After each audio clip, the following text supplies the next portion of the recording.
ಇತಿಹಾಸ ಪ್ರಸಿದ್ಧ ತಿಪ್ಪೇನಹಳ್ಳಿ ಗ್ರಾಮದಲ್ಲಿ ನೆಲೆಸಿರುವ ಕಾಟುಂರಾಯ ದೇವಸ್ಥಾನದಲ್ಲಿ ಪ್ರತಿ ವರ್ಷದಂತೆ ಈ ವರ್ಷವೂ ಕೂಡ ಅದ್ದೂರಿಯಾಗಿ ಸಂಕ್ರಾಂತಿ ಹಬ್ಬವನ್ನು ಆಚರಿಸಲಾಗ್ತಾ ಇದೆ. ದಿನಾಂಕ 14/1/2025 ಮಂಗಳವಾರ ಸಂಕ್ರಾಂತಿ ಹಬ್ಬದ ಪ್ರಯುಕ್ತ ವಿವಿಧ ಪೂಜಾ ಕಾರ್ಯಕ್ರಮಗಳನ್ನು ಏರ್ಪಡಿಸಲಾಗಿದ್ದು, ತಾವುಗಳು ಕುಟುಂಬ ಪರಿಹಾರ ಸಮೇತರಾಗಿ ಆಗಮಿಸಿ ದೇವರ ಕೃಪೆಗೆ ಪಾತ್ರರಾಗಬೇಕೆಂದು ಕೇಳಿಕೊಳ್ತೀವಿ. ದಿನಾಂಕ 14/1/2025 ಮಂಗಳವಾರ ಬೆಳಗ್ಗೆ 7 ಗಂಟೆಗೆ ವಿಶೇಷ ಪೂಜೆ ಪ್ರಾರಂಭವಾಗಿ 8 ಗಂಟೆಗೆ ಪ್ರಸಾದ ವಿನಿಯೋಗವನ್ನ ಮಾಡಲಾಗುತ್ತೆ. ಸಂಜೆ 6ಕ್ಕೆ ಕಿಚ್ಚು ಹಾಯಿಸುವ ಕಾರ್ಯಕ್ರಮವನ್ನು ಹಮ್ಮಿಕೊಳ್ಳಲಾಗಿದೆ.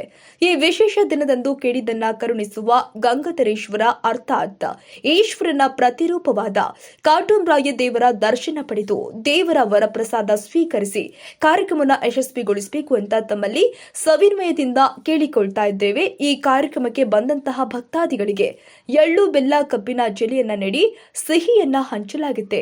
ಇಂದೇ ಕಾರ್ಯಕ್ರಮಕ್ಕೆ ಸ್ವಾಗತ ಬಯಸುವವರು ತಿಪ್ಪೇನಹಳ್ಳಿ ಗ್ರಾಮಸ್ಥರು.